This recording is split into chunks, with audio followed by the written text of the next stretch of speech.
오늘의 사연 시작합니다. 안녕하세요. 결혼하고 3년 동안 기다리고 기다리던 딸아이를 출산하고 앞으로 행복할 일만 남은 줄 알았습니다. 평범한 회사원이던 남편과 그럭저럭 사이도 좋은 편이었고 며느리에게 살갑게 대해주지는 않지만 특별히 마음 상하게 하는 일도 없었던 시가와도 별다른 부딪힘 없이 지냈거든요. 거기다 제가 벌어들이는 돈만으로도 우리 세 식구 충분히 먹고도 살 정도였으니 더 이상 뭘 더 바라겠나 싶었었죠. 더욱이 육아에 대해서 막연히 겁만 먹고 있었는데 막상 그렇게까지 힘들지만은 않더라고요. 오히려 출산을 하고 아이를 키우다 보니 그제서야 진짜 어른이 되는 기분이 들면서 하루하루가 보람차고 행복하기만 했습니다. 물론 몸은 힘들었죠. 밤마다 아이를 재우기 위해 온갖 전쟁을 치르다 보면 늘 잠이 부족해 눈은 퀭해지고 입맛도 없어졌지만 그렇다고 아이를 원망하거나 현재 처한 상황에 대해서 후회한 적 없었어요. 그만큼 제게 찾아온 아이가 소중하고 사랑스럽기만 했거든요. 그래서 그 어떤 시련이나 고난이 와도 우리 세 가족만큼은 서로 아껴주면서 함께할 거라 꿈꿔섰네요. 그 일이 있기 전까지만 해도 말이죠. 제 직업은 온라인 쇼핑몰에서 상품을 판매하는 쇼호스트입니다. 아직까지는 월 몇천만 원씩 버는 유명 선배님들 근처에도 가지 못하지만 그래도 나름 제 분야에서는 입지를 다지고 있다고 생각해요. 각자 쇼호스트들마다 전문 분야가 있거든요.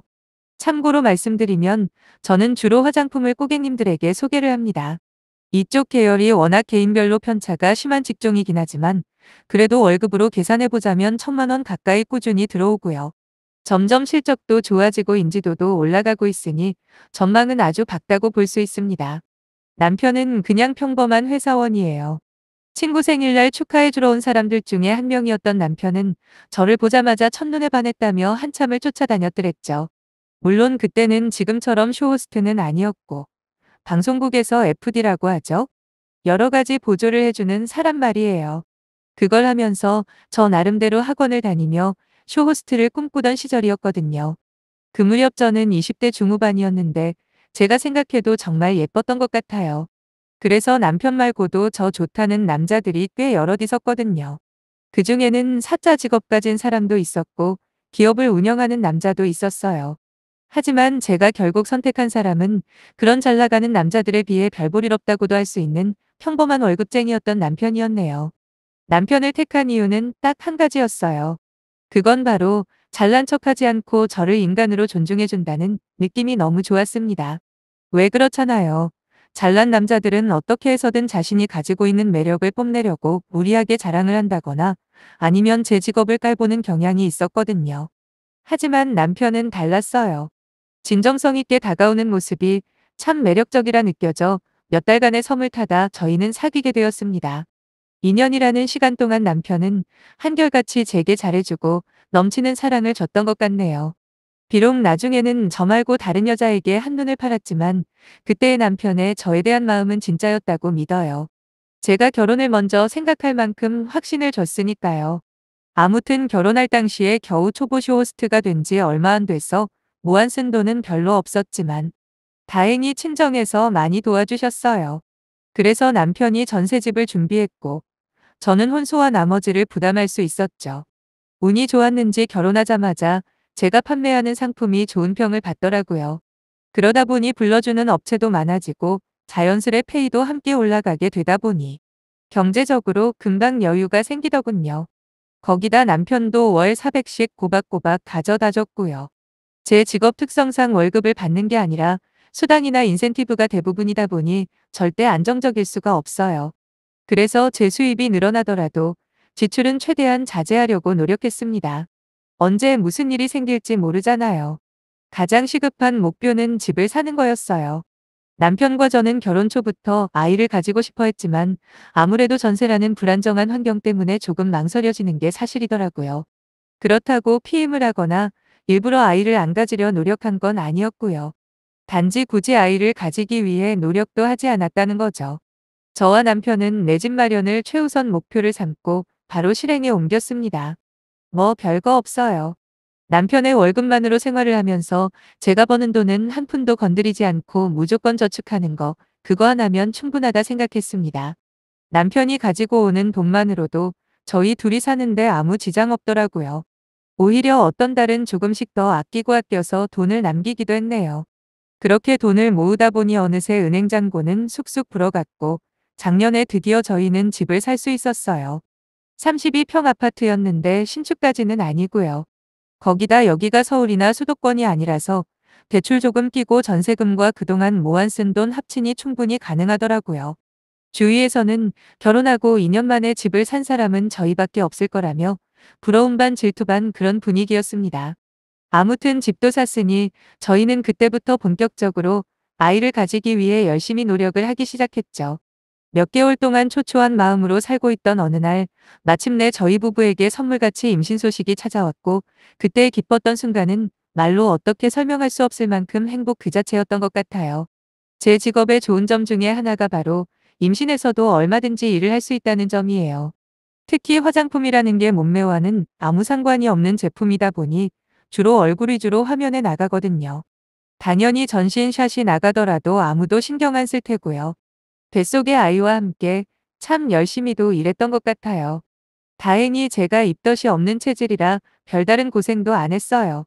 오히려 어딜 가나 아이와 함께 있는 기분이 들어 더 힘이 나고 저절로 피곤함도 없어지는 것 같았죠. 그렇게 저는 무사히 출산을 했습니다. 하늘에서 내려온 천사라도 제 아이보다 이쁘진 않을 거예요.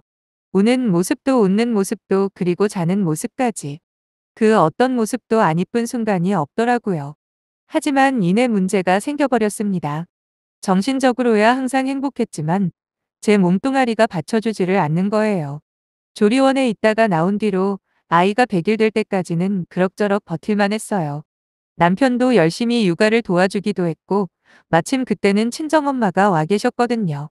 저희 친정이 시골이라 한 번 다녀가려면 3시간은 기본이라 올해는 못 봐주셨고 딱 100일 잔치할 때까지만 봐주셨는데 그 이후로 제 몸이 점점 버티지를 못하는 거예요. 거기다 남편도 밤에 잠을 잘 못 자고 출근을 하는 날이 쌓이다 보니 점점 게을러지기 시작했고 결국 저 혼자 육아를 전담해야 하는 상황까지 와버리더군요. 솔직히 애 키워보신 엄마들은 공감하실 겁니다. 아이와 하루 종일 집안에 갇혀 지내다 보면 그렇게 사랑스럽던 아이도 나중엔 미워질 때도 있고 우울증이 한 번에 확 밀려오는데 저 스스로가 감당이 안 되는 거예요. 거기다 평생 한 번도 이렇게 길게 일을 안 하고 쉬어본 적이 없어서 더 갑갑했는지도 모르겠네요. 시간이 지날수록 제 상태는 점점 더 안 좋아졌습니다. 그래서 남편과 진지하게 상의를 했죠. 정 안 되면 친정엄마나 시어머니에게라도 부탁을 해야겠다라고 말하니 남편이 제안을 하는 겁니다. 차라리 그러지 말고 애 봐줄 사람을 구하는 게 어떻냐고요. 그 말을 듣는 순간 아차 싶더군요. 왜 진작 그 생각을 못했을까? 물론 내 아이를 남의 손에 맡기는 게 좀 꺼림칙하긴 했지만 요즘 아이 키우는 가정의 CCTV는 다 기본 아닙니까? 설마 언제든 아이를 부모가 볼 수 있는데 엉뚱한 생각하는 사람은 없겠지 생각하니 조금 있던 불안감도 사라지더군요. 저는 반색을 하며 대찬성의 뜻을 내비쳤죠. 그러면서 사람은 어떻게 구하지라고 남편에게 물어봤더니 남편이 자기 회사에 베이비시터를 서본 동료가 있다며 그 베이비시터가 정말 애 잘 보더라 칭찬이 자자하더래요. 저는 그 소리를 듣자마자 당장 연락해보라고 말했고 그날 밤 잠을 이룰 수가 없었네요. 다시 일을 한다고 생각하니 너무 들뜨고 흥분이 되는 겁니다. 어차피 제가 일을 다시 시작하면 베이비시터에게 나가는 돈보다 훨씬 많이 벌 수 있으니 금전적으로 아깝다는 생각은 전혀 안 했고요. 며칠 뒤 정말 곱게 생긴 베이비시터 분이 저희 집을 찾아오셨고 남편과 이미 의논을 한 대로 평일 8시간씩 애를 봐주기로 계약을 했습니다. 오랜만에 일을 다시 시작하니 정말 날아갈 것 같더라고요. 방송도 더 잘 되는 것 같았고 다들 저보고 약 먹은 사람 같다며 놀랄 정도였죠.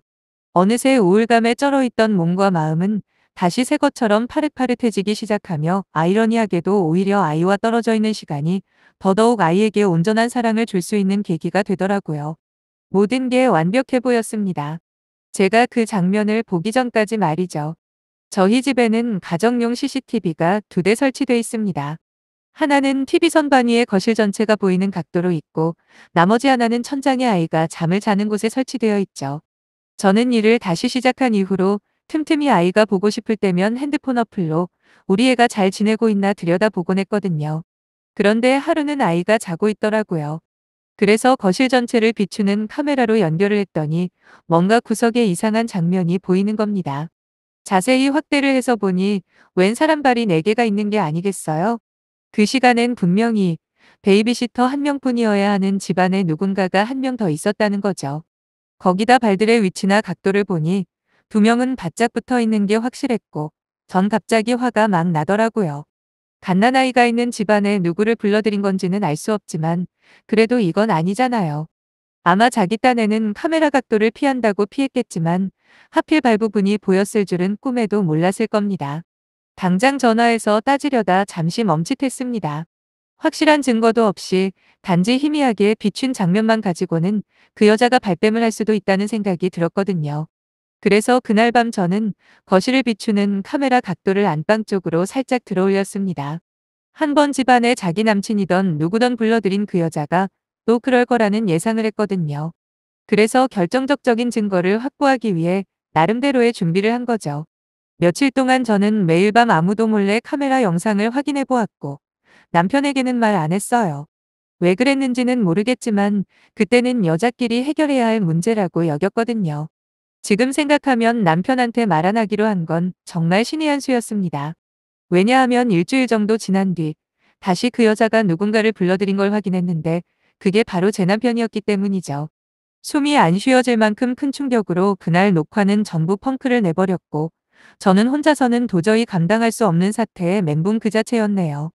화면에 남편과 그 여자는 차마 입에 담을 수 없는 짓들을 하더라고요. 사실 그것만으로도 용납할 수 없지만 저를 가장 분노하게 한 건 그 짓을 우리 아이가 있는 집에서 했다는 거였어요.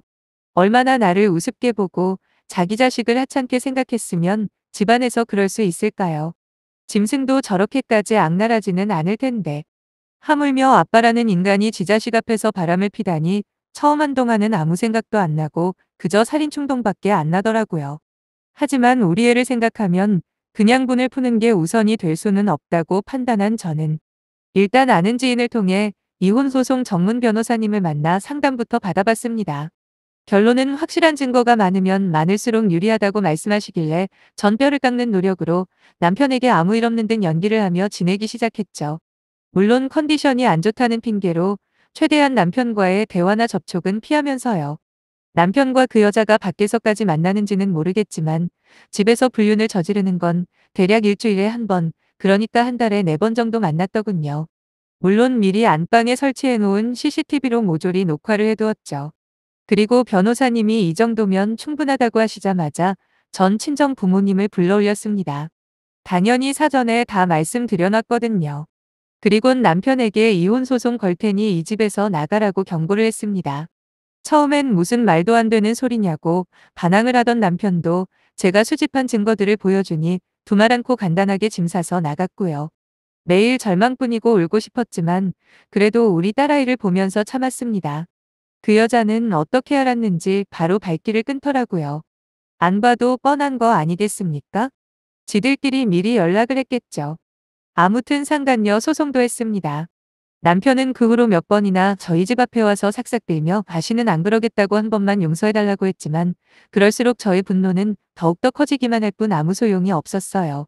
그리고 당연한 결과겠지만 저는 이혼 소송에서 이기게 되었고 살고 있던 집 명의에서 남편 이름을 지워버렸습니다. 거기다 추가로 위자료까지 받았고요. 상간녀 소송은 아직 진행 중인데 조만간 결론이 난다고 하더라고요. 확실한 증거가 있으니 무조건 이기는 건 당연하고 위자료 금액 산정만 남았다고 하고요. 나중에 변호사님을 통해서 들은 이야기인데 남편이 그 여자를 만난 건 요즘 유행하는 만남주선 어플을 통해서였다고 해요. 그 여자는 현재 무직에 이혼 전적만 2번이 있는 말 그대로 개차반 인생 그 자체더군요. 술집도 전전하기도 하고 이 남자 저 남자 만나면서 돈 뜯어내는 게 주특기인 그 여자에게 남편이 홀딱 빠져서 일자리까지 주게 된 거랍니다. 남편은 애 낳고 제가 너무 예민해져서 마음 기댈 데가 없어 바람을 피웠다고 핑계를 대던데 시도 안 먹히는 헛소리 아닙니까? 100번 양보해서 과정이야 그럴 수 있다 쳐도 결과적으로 아내 외에 다른 여자와 바람을 피운 결과는 변하지 않잖아요. 거기다 자기 아이가 옆에서 자고 있는 그 장소에서 말이에요. 다시 그 장면이 떠오르니 또 치가 떨리기 시작하네요. 이만 사연을 마무리해야 할 듯 싶습니다. 아직 그때 충격이 그대로 남아있거든요. 정신과 상담을 받고는 있는데 그닥 효과는 미미하네요.